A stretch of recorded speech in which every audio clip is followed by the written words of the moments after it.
الحمد لله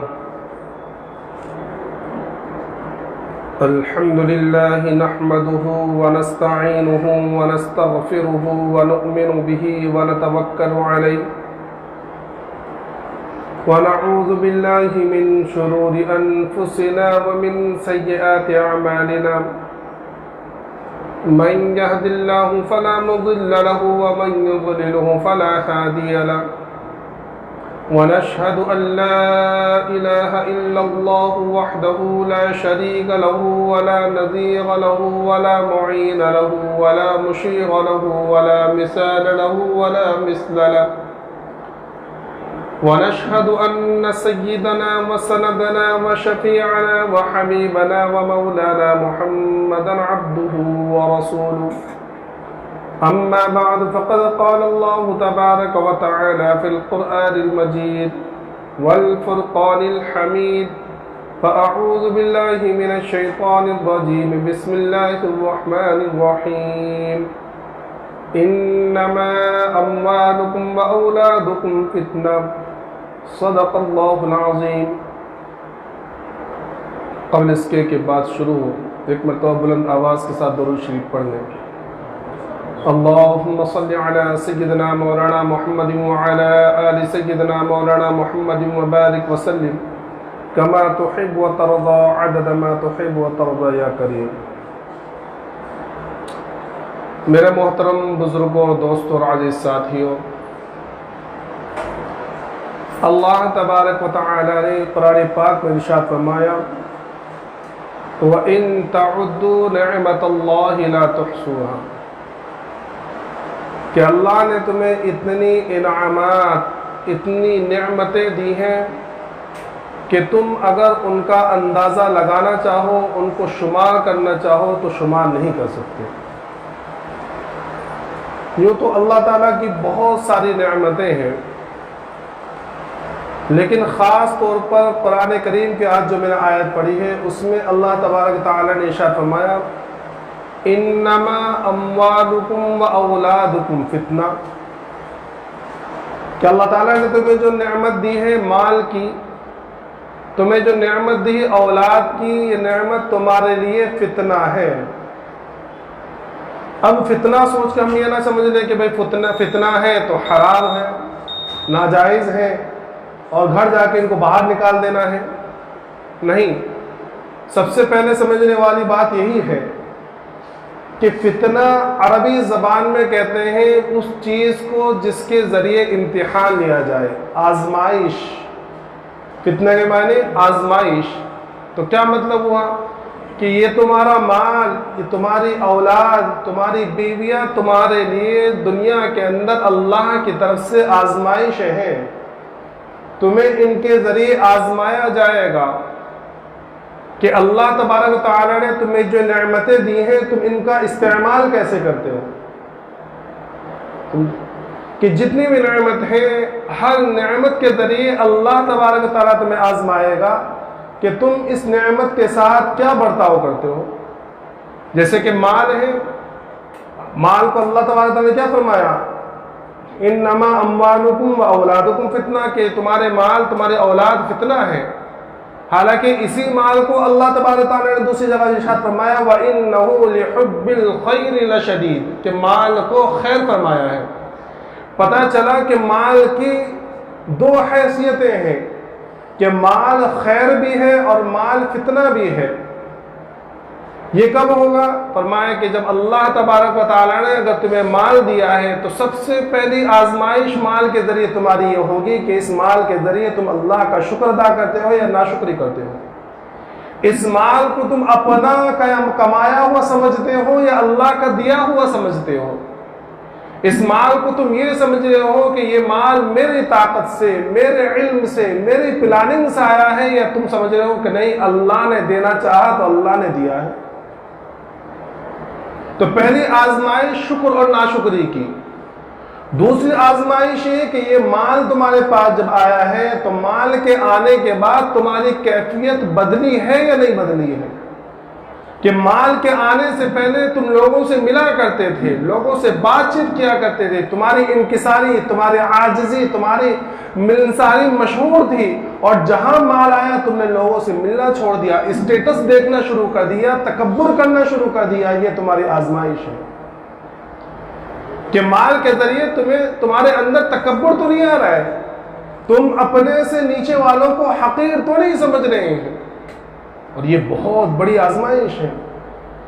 کیونکہ عام طور پر مال کے آنے کے بعد انسان کے اندر تکبر آ جاتا ہے، وہ یہ سوچتا ہے کہ میرے پاس جب مال آ گیا، میرا اسٹیٹس جو ہے، میرے اسٹیٹس کا لیول بڑھ گیا ہے، میری زندگی گزارنے کا طریقہ بدل گیا ہے، اس کا اسٹیٹس ذرا اوپر چلا گیا ہے، تو اب میں اپنے ایسے دوست بناؤں جو میرے اسٹیٹس کے برابر کے ہوں، جو میرے لیول کے ہوں، میں ان غریب دوستوں کو چھوڑ دوں جو پہلے تھے۔ تو یہ تکبر آنا اللہ کی طرف سے آزمائش ہے۔ اس لیے آپ نے دیکھیے کہ قرآن کریم میں اللہ تبارک و تعالیٰ نے قارون کا ذکر فرمایا، اور قارون کے واقعے کو ذکر فرمایا، تو وہاں کیا فرمایا کہ یہی معاملہ کہ قارون کو اللہ تبارک و تعالیٰ نے بہت مال دیا، بہت زیادہ مال، کہ قرآن کہہ رہا ہے کہ ان قارون من قوم موسیٰ، کہ قارون جو تھا یہ موسیٰ علیہ السلام کی برادری میں تھا، بلکہ بعض مفسر نے لکھا ہے کہ موسیٰ علیہ السلام کا چچا زاد بھائی تھا، اور اللہ نے اتنا مال دیا تھا کہ اس کے خزانے کی چابیاں بڑے بڑے طاقتور اٹھانے سے جو ہے عاجز آ جایا کرتے تھے، صرف چابیاں۔ تو اللہ کی طرف سے حکم ہوا موسیٰ علیہ السلام کو کہ جاؤ اس سے زکوٰۃ کا مطالبہ کرو۔ تو موسیٰ علیہ السلام آئے کہ بھئی اللہ نے تجھے اتنا مال دیا ہے، تو اللہ نے تیرے مال کے اندر زکوٰۃ دی ہے، تو زکوٰۃ ادا کر، اور جیسا اللہ نے تیرے اوپر احسان کیا ہے ویسا ہی تو اپنے نیچے والوں پر احسان کر۔ تو اس نے کیا کہا؟ اس نے یہ نہیں کہا کہ بھئی اللہ نے مجھے مال دیا ہے، میں اللہ کے راستے میں خرچ کروں گا، میں زکوٰۃ بھی ادا کروں گا۔ کہنے لگا قال انما اوتیتہ علی علم عندی، کہ یہ مال تو مجھے میرے علم کے ذریعے حاصل ہوا ہے، میری محنت کے ذریعے حاصل ہوا ہے، اس میں اللہ کا کوئی دخل نہیں ہے۔ تو اللہ کی طرف سے اعلان ہوا کہ اسے بتلاؤ تو صحیح کہ اس سے زیادہ طاقتور اور اس سے زیادہ مال و دولت والی قومیں گزری ہیں، لیکن ان لوگوں نے بھی اللہ کی نافرمانی کی تو اللہ نے تمام کو نیست و نابود کر دیا۔ تو قارون زکوٰۃ دینے کے بجائے تکبر کرنے لگا، گھمنڈ آ گیا اسے۔ اب اس نے پلاننگ شروع کر دی، لوگوں سے کہا کہ موسیٰ تو تمہارا مال لینا چاہتا ہے، کہ تم سے کہا نماز پڑھو تو تم نماز پڑھنے لگ گئے، تم سے کہا کہ صدقہ تو تم صدقہ دینے لگ گئے، اب یہ کہتا ہے کہ زکوٰۃ دو تو یہ تو تمہارا مال غصب کر لے گا۔ تو جو تھوڑے سے جن کا ایمان کمزور تھا، جو اس کے ہم نوا تھے، وہ کہنے لگے کہ ہاں یہ تو بہت صحیح بات کہہ رہے ہیں آپ، کہ تم ہی کچھ ہیلا بتاؤ۔ تو یہ کہنے لگا کہ میں ایک کام کرتا ہوں کہ ایک فاحشہ عورت کو پکڑتا ہوں جو موسیٰ علیہ السلام پر جو ہے تہمت لگائے گی۔ پوری پلاننگ کر دی، اور پلاننگ کر کے موسیٰ علیہ السلام کے پاس آیا کہ موسیٰ تمہارے پاس جو تورات کی تختیاں ہیں، تم ایک کام کرو، لوگوں کو سناؤ کہ اللہ نے کیا احکامات نازل کیے ہیں تاکہ لوگ اس کے اوپر عمل کریں۔ تو موسیٰ علیہ السلام نے کہا کہ ہاں بھئی اچھی بات ہے، آپ نے تمام قوم کو جمع کیا اور اللہ کے احکامات بتلانے شروع کیے کہ اللہ نے تمہارے پر نماز فرض کی ہے، اس طرح نماز فرض کی ہے، اور اس طرح زکوٰۃ فرض کی ہے، سارے احکامات سنانے لگے۔ تو قارون کہنے لگا، اور اس کے ساتھ جو دوسرے چند لوگ مل گئے تھے وہ کہنے لگے کہ موسیٰ ایک بات بتاؤ، اگر کوئی زنا کرے تو اس کی کیا سزا ہے؟ تو موسیٰ علیہ السلام نے کہا کہ اگر کوئی شادی شدہ زنا کرے تو اس کو سنسار کر دیا جائے گا۔ تو لوگوں نے کہا کہ اے موسیٰ اگر تم زنا کرو، تو موسیٰ علیہ السلام نے کہا کہ اگر میں بھی زنا کروں تو مجھے بھی سنسار کر دیا جائے گا۔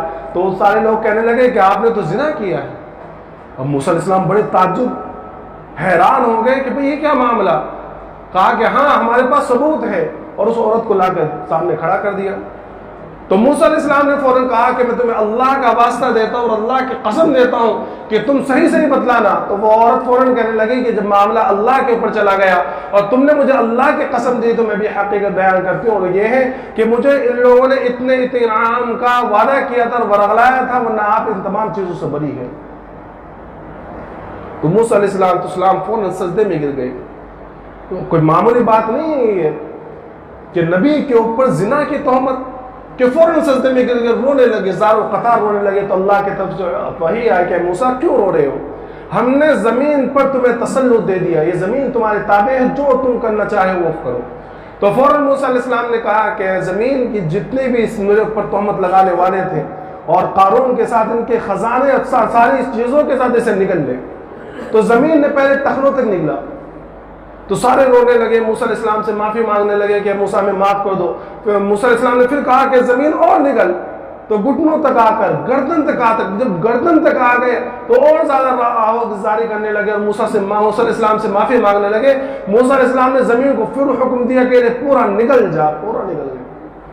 تو اللہ کی طرف سے وحی آئے کہ موسیٰ یہ لوگ تمہارے سامنے گر گراتے رہے اور تم سے معافی مانگتے رہے، میری عزت کی قسم اگر یہ مجھ سے ایک مرتبہ بھی معافی مانگتے تو میں انہیں معاف کر دیتا. تو یہ مال وہ چیز ہے کہ جس کے ذریعے تکبر انسان کے اندر آتا ہے. تو یہ اللہ کی طرف سے آزمائش ہے دوسری، کہ مال کے آنے کے بعد تکبر تو نہیں آ رہا اس کے اندر، یہ دوسری آزمائش. اور تیسری آزمائش یہ ہے کہ یہ مال آنے کے بعد اس مال کو خرچ کہاں کر رہا ہے. یہ اللہ کے راستے میں خرچ کر رہا ہے، یہ مساجد کے بنانے میں خرچ کر رہا ہے، یہ مدارس کے بنانے میں خرچ کر رہا ہے، مدارس کے طلبہ پر خرچ کر رہا ہے، یہ سرائے بنا رہا ہے، مہمان خانے بنا رہا ہے، کنویں بنا رہا ہے. یہ اللہ کے راستے میں خرچ کر رہا ہے کہ اللہ کی نافرمانی میں خرچ کر رہا ہے. کہ پہلے بڑی مسجدوں میں آیا کرتا تھا، مسجدوں کے علاوہ کہیں جایا نہیں کرتا تھا، لیکن مال کے آنے کے بعد اب نائٹ کلبوں میں جا رہا ہے، پب میں جا رہا ہے، عیاشی کر رہا ہے اور زناکاری کر رہا ہے. کہ عام طور پر دیکھا گیا ہے، ہم نے اپنے علاقے میں دیکھا، بال نگر کے علاقے میں، باندرا میں، کہ پہلے بڑا سلم ایریا تھا یہ، تو لوگوں کے پاس پیسے بہت کم ہوا کرتے تھے، بڑی محبت تھی آپس میں. یہ میں اپنا واقعہ بتا رہا ہوں یہ، اور زیادہ دنوں کا نہیں، یہ زیادہ سالوں کا نہیں، یہ چند سالوں کے پہلے کا. لیکن بعد میں بس اللہ نے قسمت پلٹی، وہاں بلڈر وغیرہ آئے اور زمینیں خریدنی شروع کی، تو لوگوں کو ہزاروں کے بدلے کتنے ملے؟ لاکھ کے حساب سے، 99 لاکھ، 10,000، 1 کروڑ، 1.5 کروڑ ایسے ملے. تو ہم نے بعض لوگوں کو ایسا دیکھا کہ جو اس وقت جب ہمارے ساتھ وہاں اس علاقے میں رہا کرتے تھے، ٹوپی، مسجدوں کے کھوٹے بنے ہوئے ہیں، مسجدوں میں جا رہے ہیں. ان کی بیٹیاں کبھی مسجد گھر کے باہر نہیں دکھا کرتی تھی، ان کی عورتیں گھر سے باہر نہیں دکھا کرتی تھی. لیکن جب پیسہ آیا تو ہم نے ان کی بیٹیوں کو دیکھا کہ وہ جینس پہن کر نائٹ کلبوں میں جا رہی ہیں، گھروں سے ڈیک کی آوازیں آ رہی ہیں، گانوں کی آواز آ رہی ہے، رات بھر گانے چل رہی ہیں، پارٹیاں ہو رہی ہیں. کیا کہ مال آ گیا ہے.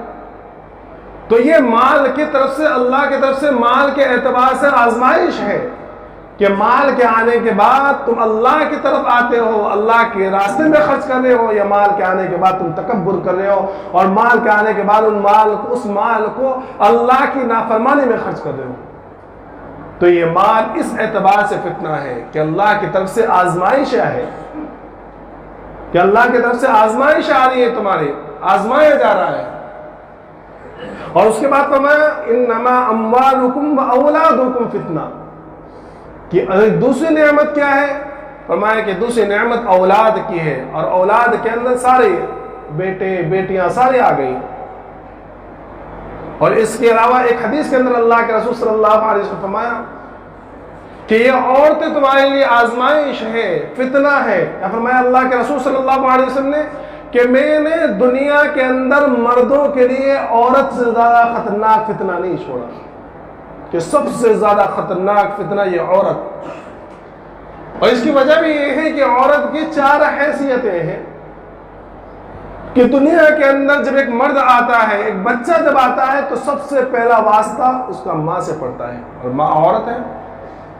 اب یہ عورت، یہ ماں کی شکل میں جو ہے، یہ ماں کی شکل میں عورت تمہارے لیے آزمائش ہے.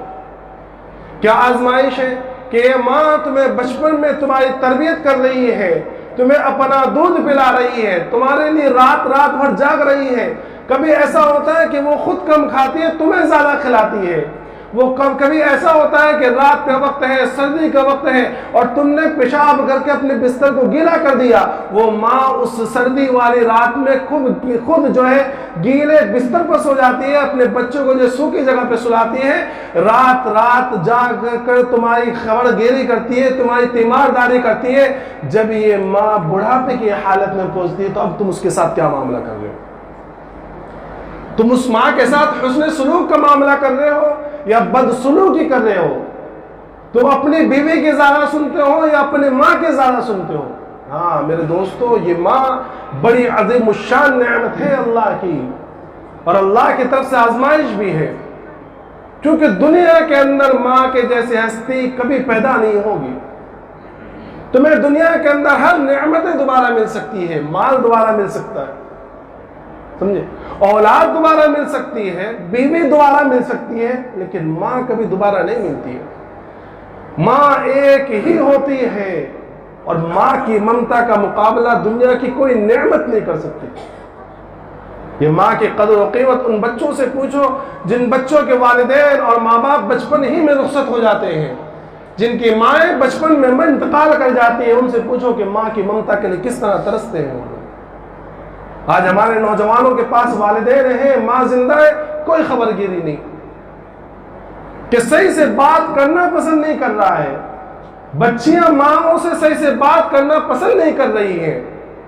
یہ قیامت کی نشانیوں میں سے ہے کہ لڑکیاں، خاص طور پر اللہ کے رسول نے لڑکیوں کو مینشن کیا ہے، لڑکیوں کو متعین کہ خاص طور پر قیامت کی نشانیوں میں سے یہ کہ لڑکیاں اپنے والدہ کی نافرمانی کرے گی، اپنی ماں کے نافرمانی کرے گی۔ کیوں؟ کیونکہ عام طور پر لڑکیاں جو ہے ماں کے زیادہ قریب ہوتی ہیں، لڑکے باپ کے زیادہ قریب ہوتے ہیں، اس لیے اللہ کے رسول نے لڑکوں کا تعلق باپ سے جوڑا۔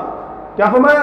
ادنا صدیق واقصى ابا، کہ دوستوں کو قریب کرے گا قیامت کے موقع پر۔ قیامت کے قریب آدمی، انسان، لڑکا جو ہے دوست کو قریب کرے گا، باپ کو دور کرے گا، اور لڑکیاں ماں کی نافرمانیاں کریں گی۔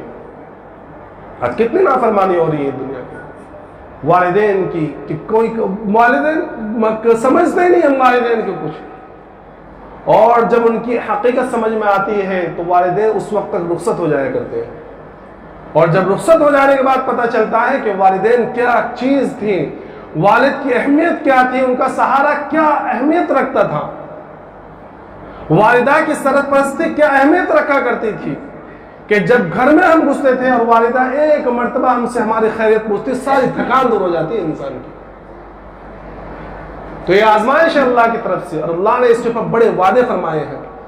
یہ حدیث تو ہم تمام جانتے ہیں، حدیث کا مفہوم ہو سکتا ہے حدیث ضعیف ہو، لیکن اس کا مفہوم بہت ساری حدیث میں الجنت، کہ جنت ماں کے قدموں کے نیچے ہے۔ ایک واقعہ لکھا کہ ایک مرتبہ موسیٰ علیہ السلام نے حضرت اللہ تبارک تعالیٰ سے دریافت کیا کہ اللہ، جنت میں میرا رفیق کون ہوگا، میرا ساتھی جنت میں کون ہوگا؟ تو اللہ تعالیٰ کی طرف سے وحی ہے کہ موسیٰ فلاں علاقے میں جاؤ، وہاں ایک قصائی ہے، وہ جنت میں تمہارا رفیق ہوگا۔ اب سوچئے موسیٰ علیہ السلام کلیم اللہ ہے، رسول ہے، جلیل القدر انبیاء کرام میں آپ کا شمار ہے، اور ان کا ساتھ ایک قصائی۔ کہا کہ ٹھیک ہے، ملاقات کے لیے گئے۔ اب جیسے وہاں پہنچے تو وہ قصائی کو دیکھا اور اس سے کہنے لگے کہ بھئی میں آپ کے ساتھ میں آج مہمان ہوں، اجنبی پردیسی ہوں، میں آپ کے ساتھ رہنا چاہتا ہوں۔ وہ نوجوان فوراً کہنے لگا کہ اچھی بات ہے، آپ میرے مہمان بن جائیے۔ وہ دن بھر وہاں رہا، نماز وقت کی جو نماز تھی وہ پڑھا، اور تھوڑی بہت تسبیحات جو بھی کرنا، تھوڑی بہت اعمال اس کے پاس تھے، زیادہ عمل کچھ نہیں تھا۔ اور اس کے بعد جب رات کا وقت آیا، شام کا وقت، اور اس نے اپنی دکان کو بند کیا، تو اس میں سے وہاں سے اس نے اپنا تھوڑا سا گوشت وغیرہ خرید لیا، اور اس کے بعد موسیٰ علیہ السلام کو لے کر اپنے گھر کی طرف روانہ ہو گیا۔ وہاں جا کر اس نے کھانا وغیرہ بنایا، اور کھانا وغیرہ بنانے کے بعد جو ہے اس نے ایک دیوار کے اوپر ایک بڑی گٹری سے لٹکی ہوئی تھی زنبیل، اس زنبیل کے پاس گیا اور کھانا پہلے وہاں لے کے جا کر وہاں کھلایا، اور کھلانے کے بعد وہاں سے مسکرا تھا وہ واپس آیا۔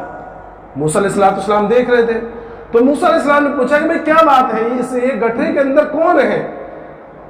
تو وہ قصائی کہنے لگا کہ اس گٹری کے اندر میری والدہ ہے، بہت بوڑھی ہو چکی ہے، اور گھر میں ان کی خدمت کرنے کے لیے کوئی نہیں ہے۔ میں روزانہ صبح اٹھتا ہوں، صبح اٹھنے کے بعد سب سے پہلے ان کو اٹھاتا ہوں، ان کو کھانا وغیرہ کھلاتا ہوں، ناشتہ وغیرہ کراتا ہوں، اور ان کے بال وغیرہ بناتا ہوں، ان کو نہلاتا دھلاتا ہوں، اور چونکہ اور کوئی خدمت کے لیے نہیں، اس طرح گٹری میں ہو کر کے ان کو ٹنگا کر چلا جاتا ہوں، اس کے اندر سکون سے رہتی ہیں۔ اور بعد میں واپس آنے کے بعد میں سب سے پہلے کھانا بناتا ہوں، کھانا بنانے کے بعد سب سے پہلے اپنی والدہ کو کھلاتا ہوں، اور اس کے بعد خود کھاتا ہوں۔ تو موسیٰ علیہ السلام نے کہا بڑی اچھی بات ہے، تو تم وہاں سے مسکراتے ہوئے کیوں آ رہے تھے؟ تو موسیٰ علیہ السلام کو قصائی کہنے لگا کہ جب میں ان کو کھانا کھلاتا ہوں تو کھانا کھلانے کے بعد یہ مجھے دعائیں دیتی ہے، دعا میں کہتی ہے کہ اللہ یہ بیٹا میرا نام اور یہ بڑی خدمت کرتا ہے، تو اسے جنت میں موسیٰ علیہ السلام کی رفاقت عطا فرمانا۔ کیا دعا کرتی؟ تو مجھے بڑی ہنسی آتی کہ میں کہاں کسائی اور کون مجھے جانتا ہوگا، اور جنت موسیٰ کا ساتھی۔ تو موسیٰ علیہ السلام کہنے لگے کہ نوجوان خوشخبری ہو تجھے کہ اللہ نے تیری والدہ کی دعا قبول کر لی، اور میں موسیٰ ہوں اور اللہ نے مجھے یہ پیغام دے کر بھیجا ہے، اور اللہ نے مجھے یہ بتلایا ہے کہ تو جنت میں میرا رفیق ہوگا۔ یہ والدہ کی دعا کا نتیجہ ہے، والدین کی خدمت کا نتیجہ ہے، ہم بڑے آسانی سے لیتے ہیں دنیا کے اندر۔ تو فرمایا کہ سب سے پہلا واسطہ ماں، عورت ہے، آزمائش ہے ماں کہ تم کس کی خدمت کرتے ہو۔ دیکھو میں یہ نہیں کہتا کہ عورت کے ساتھ ناانصافی کرو، عورت کے اپنے حقوق ہیں، ان کے حقوق کی ادائیگی الگ ہے، لیکن تم بیلنس قائم رکھو کہ نہ عورت کے چکر میں ماں کو بھول جاؤ، نہ ماں کے چکر میں عورت کو بھول جاؤ، دونوں جگہ دونوں کی خدمت کرو، اور دونوں کے ساتھ دونوں کے حقوق برابر ادا کرو۔ تو سب سے پہلی حیثیت ماں کی۔ تھوڑا بڑا ہوا، جوان ہوا، شادی ہوئی، اب شادی ہونے کے بعد میں جو ہے اس کے گھر میں اس کی بیوی آئی، اب یہ دوسری آزمائش بیوی کے ذریعے۔ تو فرمایا کہ بیوی کے حقوق کی ادائیگی، اس کے ساتھ حسن سلوک کا معاملہ، اس کے جو ہے خرچے کے الگ سے دینا، اس کے خرچ کی پوری ادائیگی کرنا، اس کا خیال رکھنا، اس کے نان و نفقے کا خیال رکھنا۔ عام طور پر ہم لوگ یہ سمجھتے نہیں ہیں اس بات کو۔ اول تو کچھ لوگ ایسے ہیں جو بیوی پر خرچ کرنے کو دین سمجھتے ہی نہیں ہیں، اور میں نے ہمیشہ اس بات کو کہا، میں نہیں کہہ رہا ہوں، میں اپنے اکابر کے اقوال کی روشنی میں یہ بات کہہ رہا ہوں کہ والدین اپنے اولاد پر، اپنی بیویوں پر خرچہ کرنا یہ بھی ثواب ہے۔ اللہ کے رسول صلی اللہ علیہ وسلم فرمایا کہ جو لقمہ تم اپنی بیوی کے منہ میں ڈالتے ہو، ظاہر سی بات ہے کہ عام طور پر ہم بیوی، کس کی بیوی بہت ہمیشہ بیمار رہتی کہ بھئی وہ بیمار چارپائی پڑی ہوئی ہے، اس کو کھانا کھلا رہا ہے، بلکہ بیوی کے منہ میں لقمے ڈالنے کا مطلب یہ ہے کہ ہم دل لگی کر رہے ہیں بیوی کے ساتھ میں، ہنسی مذاق ہو رہی ہے دل لگی کے طور پر اس کو خوش کرنے کے لیے۔ ظاہر سی بات ہے یہ تو ہماری تسکین کے لیے ہے نا، شریعت کا اس میں کیا فائدہ ہے؟ تو پتہ چلا تم اپنی دل لگی کے لیے اپنی بیوی کے منہ میں جو لقمہ ڈالتے ہو، اللہ تمہیں اس کے بدلے بھی ثواب عطا فرماتا ہے، اجر عطا فرماتا ہے۔ ہم سمجھتے ہی نہیں۔ تو یہ اصل میں کیا ہوتا ہے کہ ہمیں معلوم ہی نہیں ہوتا ہے۔ کیا نہیں معلوم ہوتا؟ دیکھو، ایک کافر اور ایک مسلمان، دونوں کی زندگیوں میں جو سب سے بڑا فرق ہے وہ ہے نیت کا فرق۔ کافر جب خرچ کرتا ہے اپنے گھر والوں پر یا کہیں بھی خرچ کرتا ہے تو اس کی نیت جو ہے وہ ثواب کے لیے، وہ نیت ہی نہیں ہوتی ہے، وہ نیت تھوڑی کرتا ہے، وہ تو بس خرچ کر رہا ہے۔ اس لیے کبھی لڑائی کی نوبت آ رہی ہے، کبھی جھگڑے کی نوبت آ رہی ہے، کبھی طلاقوں کی نوبت آ رہی ہے۔ اور ایک مومن جب بھی کوئی عمل کرتا ہے تو اس کی نیت کرتا ہے، سمجھے؟ تو نیت کیا ہو، ہم جو بھی عمل کریں دنیا کے اندر، وہ گھریلو تعلقات سے ہو، میاں بیوی کے آپسی تعلقات سے ہو، سمجھے، وہ گھر میں خرچ دینے کے اعتبار سے ہو، جب بھی کچھ نیت ہو تو نیت یہ ہو کہ میں اللہ کی رضا کے لیے کر رہا ہوں۔ بیوی پر خرچ کرنا تو کہا کہ نیت یہ ہو کہ اللہ نے مجھے خرچ کرنے کا حکم دیا ہے، میں اس لیے اللہ کے حکم کے لیے خرچ کر رہا ہوں۔ بیوی کے ساتھ دل لگی کرنا ہے، کہا کہ اللہ کے رسول کی سنت ہے اس لیے میں بیوی کے ساتھ دل لگی کر رہا ہوں۔ گھر میں آیا بچوں کے ساتھ محبت کا معاملہ کرنا ہے تو فرمایا کہ پہلے نیت یہ ہو کہ اللہ کے رسول صلی اللہ علیہ وسلم کی سنت ہے بچوں کے ساتھ محبت کرنا، اور بچوں کے ساتھ بیٹھ کر ان سے گفتگو کرنا، ان کے ساتھ تھوڑا ملنا جلنا، ان کے ساتھ پیار محبت کی باتیں کرنا، یہ اللہ کے رسول کی سنت ہے، میں سنت ادا کر رہا ہوں۔ تو فرمایا کہ اس کے ہر عمل پر اس کو نیت کا اس کو ثواب ملے گا، اور اس کی دنیا اس کا دین بن جائے گی۔ اس لیے ڈاکٹر عبدالحی صاحب رحمۃ اللہ علیہ فرمایا کرتے تھے کہ میں نے اپنا یہ معمول بنایا اور میں نے اس کی مشق کی کہ جب میں گھر کے اندر گھستا ہوں تو فوراً اپنے بچے کو نہیں لیتا ہوں، بلکہ پہلے گھسنے کے ساتھ اپنی نیت درست کرتا ہوں کہ اللہ تیرے محبوب نے بچوں سے محبت کا حکم دیا ہے، اور تیرے محبوب کو بچوں سے بڑی محبت تھی، اس لیے میں اپنے بچے سے محبت کرتا ہوں، اس کے بعد اپنے بچوں کو اٹھاتا ہوں۔ تو یہ میرا اٹھانا، میرا لینا، یہ دین بن جاتا ہے۔ تو یہ ہمارے لیے بھی یہ ہے۔ تو دوسری حیثیت، دوسری آزمائش عورت کے ذریعے کیا کہ بیوی بن کر تو اس کے حقوق کی ادائیگی، اس کے ساتھ حسن سلوک کا معاملہ کرنا، اس کو محبت سے دیکھنا، اپنے سارے جھگڑے ٹنٹے جتنے بھی وہ سب گھر کے باہر چھوڑ کر آنا۔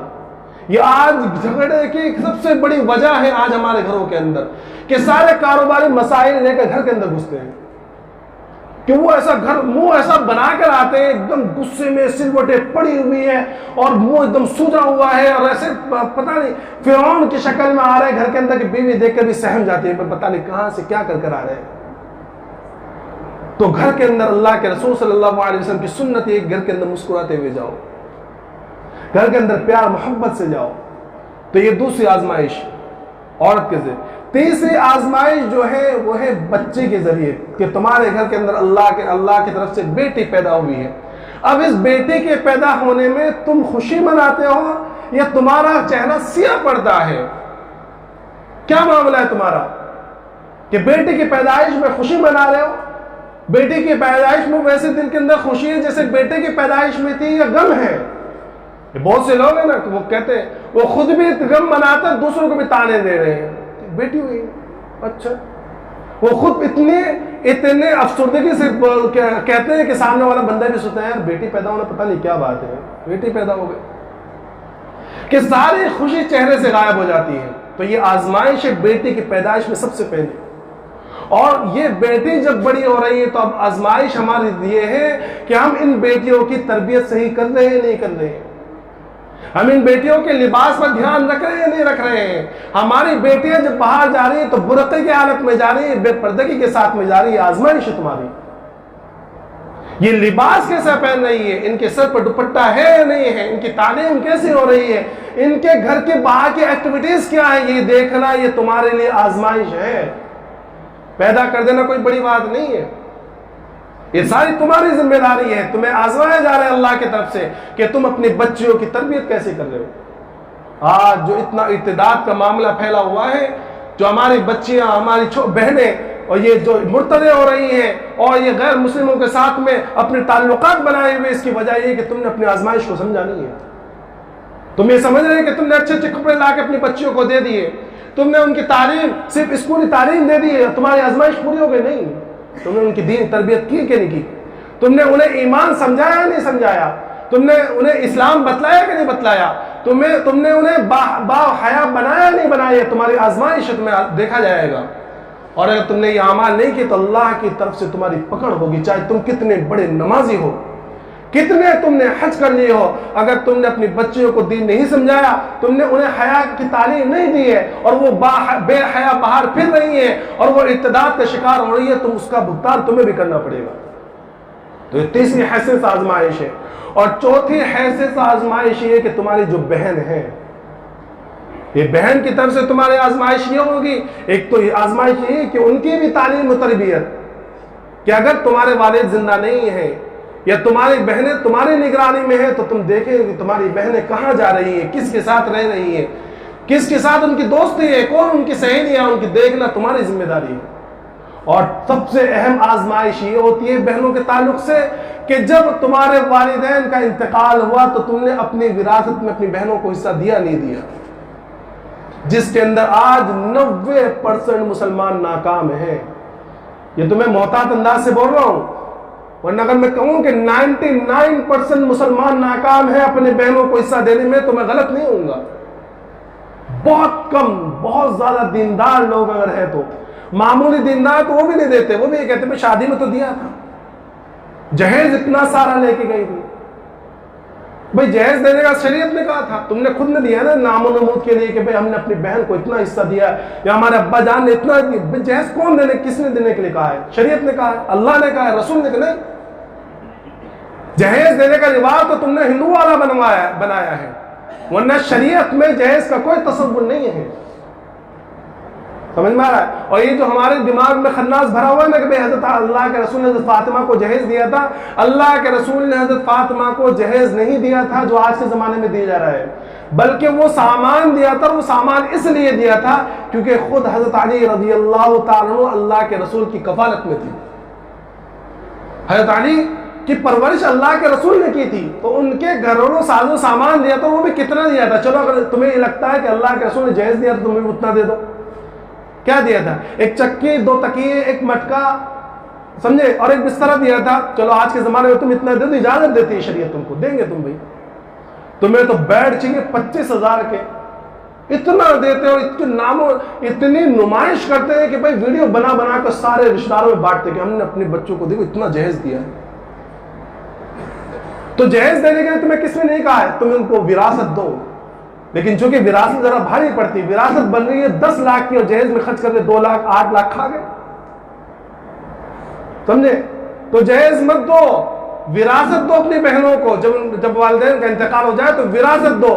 اور یاد رکھو وراثت کا اگر تم نے ایک حصہ یا 1 روپیہ بھی کھا لیا نا، یہ 1 روپیہ تمہاری پکڑ کا ذریعہ بنے گا. اچھا وراثت بھی ہم دیکھنے کے لیے کیسے بیٹھتے ہیں دینے کے لیے نا، تو بہنوں کو بٹھاتے ہیں کہتے ہیں کہ دیکھ بہن تجھے تو معلوم میری کیسی حالت ہے، ابا جان نے چھوڑا ہے، گھر چھوڑا ہے، تھوڑے سے مال ہے، یہ تھوڑے سے پیسے تجھے چاہیے یا نہیں چاہیے بتا. اب بہن یہ سوچتی ہے کہ بھائی ابا کے جانے کے بعد ویسے بھی ہمارا آرام مشکل ہوتا ہے، اگر جہیز کے اگر وراثت کے اندر حصہ مانگیں گے تو اب بھائی الگ سے ناراض ہوگا، بالکل میکے میں آنا جانا بند ہو جائے گا. اس لیے بہنیں بھی کہتی کہ جب بھائی ہم نے معاف کر دیا. یہ معافی قابل قبول نہیں ہے، یہ معافی قابل قبول نہیں ہے. پورا حصہ کر کے ایک ایک چیز کا بٹوارا، گھر کا بٹوارا، گھر کا تو کبھی ہم بٹوارے کے سوچتے ہی نہیں ہے. سمجھے؟ وہ یہ سمجھتے ہیں کہ گھر کے اندر جو رہ رہی ہے ہمارا حصہ، ہمارا حق ہے، تمہارا حق نہیں ہے، اس میں تمہاری بہن کا بھی حق ہے. سمجھے؟ تو پورا ایک ایک چیز سامنے رکھ کر ان کا حساب لگا کر پھر بہن کا کتنا حصہ وہ سارا بہن کے ہاتھ میں دے دے. اب اس کے بعد اگر بہن کہے کہ بھائی یہ میری طرف سے تجھے ہدیہ ہے، تجھے ہبہ ہے، تجھے تحفہ ہے، تو وہ بات الگ ہے. پہلے سے یہ کہنا کہ کیا دے، کیسے دے، جہیز میں اتنا دے دیا تو اتنا دے دیا تو قابل قبول نہیں ہے. تو یہ عورت کی طرف سے چوتھی حیثیت سے تمہاری آزمائش ہے. تو کیا تم بتلایا؟ پورے آدھے گھنٹے کے کہنے کا خلاصہ یہ ہے کہ اللہ نے جتنی نعمتیں ہمیں دی وہ ساری نعمتیں اللہ کی طرف سے آزمائش ہے. سمجھے؟ اللہ کی طرف سے آزمائش ہے. ان آزمائشوں کو پر کھرا اترنے کے لیے ضروری یہ ہے کہ ہم خود بھی دین سیکھ لیں، اپنے اولاد کو بھی دین سکھائیں، اپنے گھر کے مستورات کو بھی دین سکھائیں، خود بھی دین پر عمل کریں اور اپنے گھر والوں پر کو بھی دین پر عمل کرنے کی فکر کریں، عمل کرانے کی فکر کریں. اللہ تبارک تعالیٰ تمام کو کہنے سننے کے ساتھ عمل کی توفیق عطا فرمائے. وآخر دعوانا الحمدللہ رب العالمین.